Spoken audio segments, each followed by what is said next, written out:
오늘 하나님께서 우리에게 주시는 말씀은 구약성경 다니엘서 6장 3절로부터 10절까지 말씀입니다.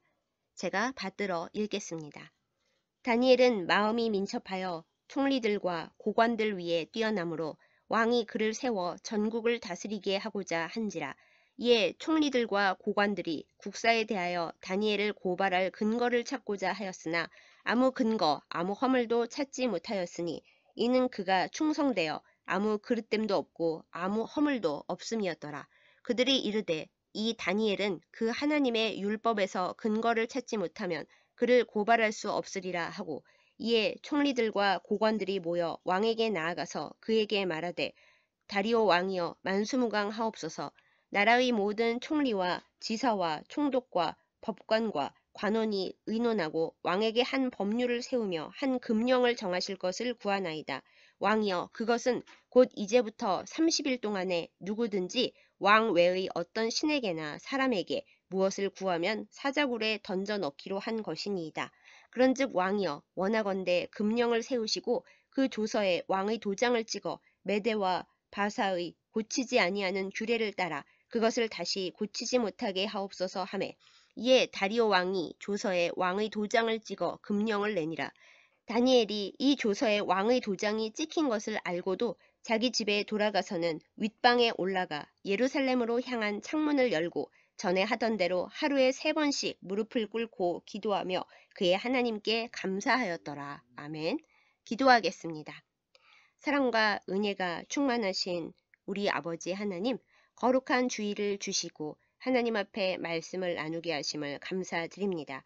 이 시간 하나님께서 주시는 말씀을 우리가 받아 먹고 주님의 백성으로 잘 살아갈 수 있도록 새롭게 하여 주옵소서. 말씀을 전하는 자와 듣는 자가 다 같이 하나님의 전능의 그늘 아래 있게 하여 주옵소서. 예수님의 이름으로 간절히 기도드렸사옵나이다. 아멘. 커다란 배가 무거운 짐을 싣고 거친 물살을 헤치며 나아갈 때 저 배는 어떻게 균형을 잡을까 생각해 보신 적이 있으십니까? 배가 어느 한쪽으로 기울어 침몰하는 일이 없게 하려면 배의 중심을 잡아서 큰 충격에도 균형을 잃지 않게 하는 그 무엇인가가 필요한데요. 이것을 선박 평형수라고 부릅니다. 바닷물이 이 역할을 합니다.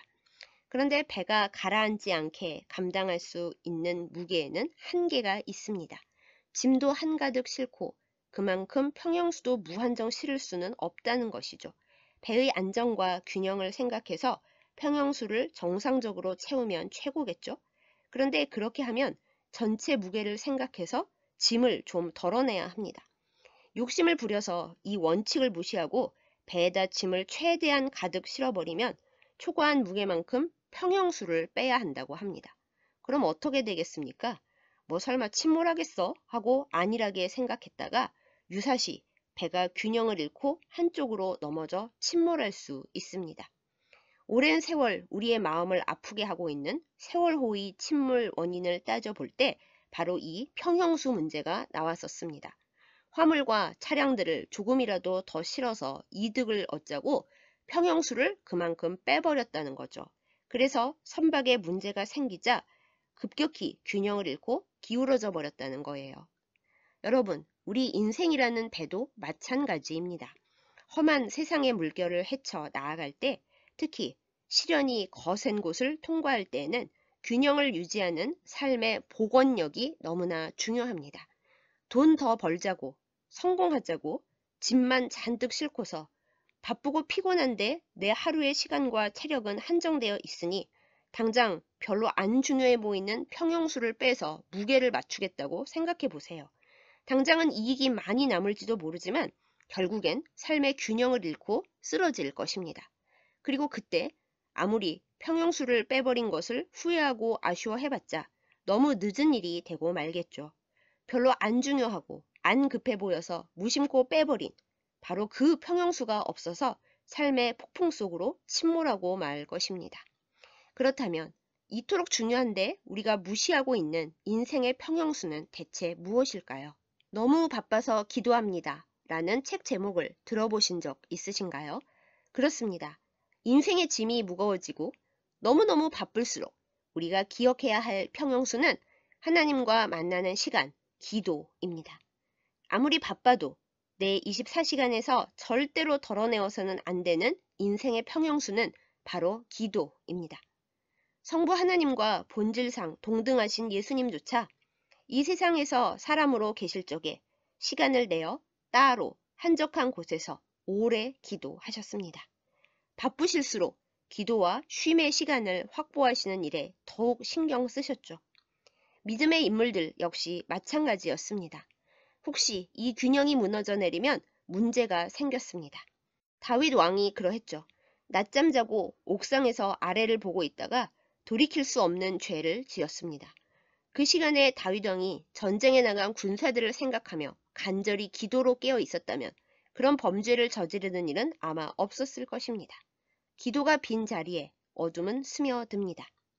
성경에서 참 힘겨운 인생 항해를 하면서 어떤 순간에도 기도의 평형수를 버리지 않은 사람으로 오늘 말씀 본문에 등장하는 다니엘을 들 수 있습니다. 다니엘은 유다 왕국의 귀족 출신이었습니다.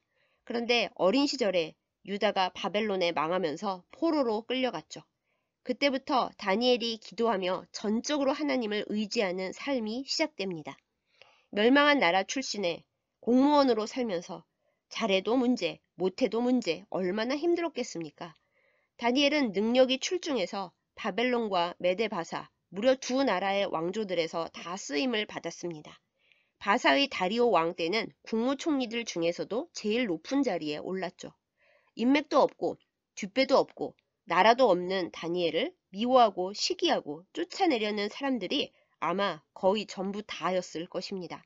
오늘 본문에서는 그 음모와 계략이 다니엘을 제외한 바사의 전체 공무원 수준으로 일어납니다. 요즘식으로 표현하자면 다니엘을 제외한 바사 전체 공무원 단톡방을 만들어서 다니엘을 죽일 음모를 꾸민 거죠. 그런데 청문회 조사 수준으로 싹싹 털어봐도 다니엘은 너무나 깨끗했습니다. 이 부분 참 부럽네요. 예수님을 모시고 살아가는 신앙인들이 청문회에 나갔을 때 이런 모습을 보일 수 있다면 얼마나 좋을까요? 이렇게 복음 전파할 수 있을 텐데요. 그러나 탈탈 털어봤자 아무것도 안 나오는 다니엘을 위기로 몬 것은 서글프게도 바로 그 대단하고 아름다운 신앙의 모습이었습니다. 다니엘을 죽이기 위한 단체 톡방의 의견도 그러했어요. 신앙 문제를 건드리지 아니하면 답 없음. 그래서 그들은 다리오 왕을 현혹시킵니다. 왕이시여, 앞으로 한 달 동안 왕 말고 다른 무엇에 기도를 하면 바로 사자굴에 쳐넣는 법을 만들어 주시고 도중에 고치는 일 없게 도장 땅땅 찍어 주시옵소서. 앞으로 한 달 동안은 또 뭡니까?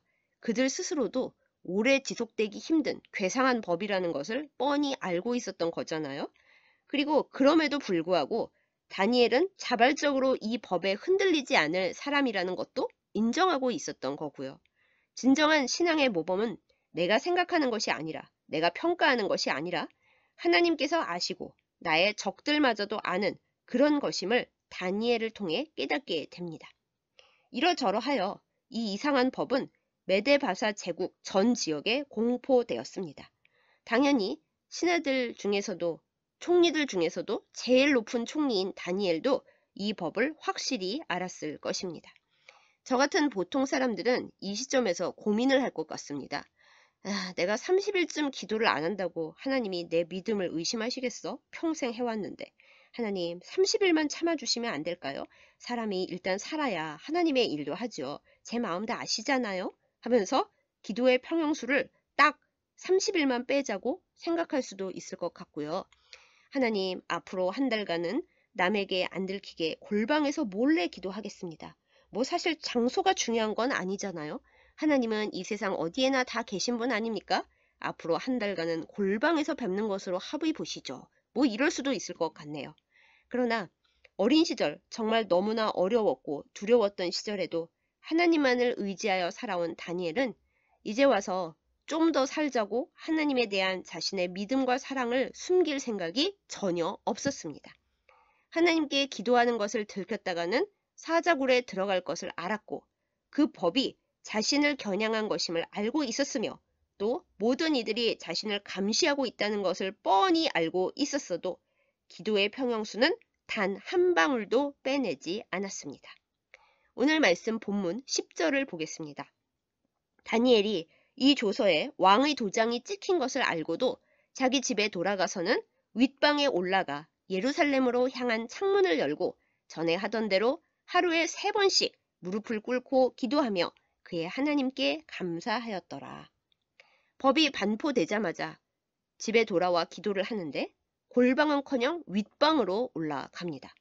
문을 꼭 닫고 기도해도 위험할 판에 예루살렘으로 향한 창문을 활짝 열고 기도했습니다. 대놓고 사진을 찍으라고 모든 걸 맞춰준 셈이죠. 숨길 마음이 1도 없었던 것입니다. 이 다음은 성경 퀴즈에도 자주 등장하는 다니엘의 기도 모습인데요. 하루에 3번씩 무릎을 꿇고 기도하면서 하나님께 감사했습니다. 사실 지금 감사할 상황이 아닙니다. 저 같으면 하나님, 저는 평생 하나님의 사람으로 살아왔습니다. 이제 좀 평화롭게 살만한데 제가 나이도 많이 들어서 신앙 문제로 이런 고초를 겪어야 하겠습니까? 제가 평생 기도하며 믿음을 지킨 대가가 이런 것인지 회의감과 자괴감이 듭니다. 하나님, 저 진짜 너무나 섭섭한데요? 하고 온갖 넋두리를 다 늘어놓을 것 같아요. 그것도 속으로만 구시렁구시렁요. 하지만 다니엘은 죽음을 불사할 믿음을 온 세상에 드러낼 기회를 주신 하나님께 오히려 감사했던 것 같습니다. 평생의 저를 지켜주시고 사용하여 주신 하나님 감사합니다. 마지막 순간까지 주님의 신실한 백성으로 살게 하심을 감사합니다. 사자굴이 대수입니까? 저는 하나님 나라에 있을 건데요. 이런 믿음으로 기도의 평형수로 시련에 넘어지지 않았습니다. 사랑하는 여러분, 인생의 짐이 많아지고 무거워지면 우리는 제일 먼저 믿음과 기도의 평형수부터 빼려는 경향이 있습니다. 너무 바쁘고 힘들어서 그럴 때도 있습니다. 하나님께서 도무지 응답하시지 않는 것 같고 짐이 너무 무거워서 지친 나머지 평형수가 흘러나가도 그저 멍하니 있을 때도 있습니다. 그러나 그 시련과 짐의 무게에 우리 인생의 배가 침몰하지 않기 위해서는 믿음과 기도의 평형수가 빠져나가 버리지 않도록 더욱 정신을 바짝 차려야 합니다. 다니엘은 짐이 무겁다고 평형수부터 버려 균형을 맞추려 하지 않았습니다. 오히려 성공의 화물을 덜어내고 기도의 평형수를 더 채웠습니다. 하나님의 독생자이시고 우리의 구세주이신 예수님마저도 한 명이라도 더 고치고 구원하시려는 사역의 무거운 화물을 더 채우시는 대신 한적한 곳에서 홀로 기도의 평형수를 더 채우셨습니다. 다윗은 왕이라는 권력의 무게를 인생에 더하다가 기도의 평형수를 버렸을 때 큰 죄를 지었습니다. 다행히 그는 눈물로 베개를 적시며 회개하고 기도의 평형수를 다시 채움으로 하나님께 용서받았습니다. 그러고 보니 선박 평형수는 바닷물입니다. 눈물이 짭짤하다는 것과 겹쳐지네요. 기도의 평형수는 신앙인들의 인생 항해를 지키고 균형을 잡아주는 핵심 중의 핵심입니다. 이것을 덜어내고 버리면 믿음의 항해가 침몰할 수밖에 없습니다. 이 진리를 기억하여 인생살이가 바쁘고 무겁고 힘겹다고 평형수를 버리지 않고 소중히 여기는 저와 여러분이기를 소망하고 기도합니다. 여러분, 우리의 현재 상황이 아무리 심각하다고 한들 메데바사 전국의 공무원들에게서 살해 위협을 받는 주럽고 백없는 왕따 국무총리 다니엘만 하겠습니까? 설마 기도 한 번 했다고 목숨이 위태로운 상황이십니까? 자기의 고통이 가장 힘든 게 맞지만 나의 고통에서 한 발자국만 떨어져서 우리보다 앞서 살아간 믿음의 선배들을 생각해 보십시다. 어려움을 만날 때 내가 인생의 균형을 어떻게 잡고 있는지 알게 됩니다. 우리는 어떻습니까? 인생의 배가 무거워 기우뚱거리는 상황에서 나는 무엇을 제일 먼저 버리고 무엇을 제일 먼저 포기합니까? 부디 그것이 기도의 평형수가 아니기를 기도합니다. 모든 것을 하실 수 있고 모든 것을 아시는 예수님조차 이 세상에 계실 때 기도의 시간을 가볍게 보시지 않았습니다. 예수님께서 기도하라고 하실 때 슬픔과 두려움으로 잠들었던 제자들은 몇 시간 후 바로 균형을 잃고 비틀거렸었고요. 우리의 삶 속에 바람과 파도가 몰려와 사정없이 흔들릴 때 우리를 지키고 삶을 복원시키는 것은 하나님과 함께한 시간, 주님 앞에 간절한 기도로 나아가는 시간입니다.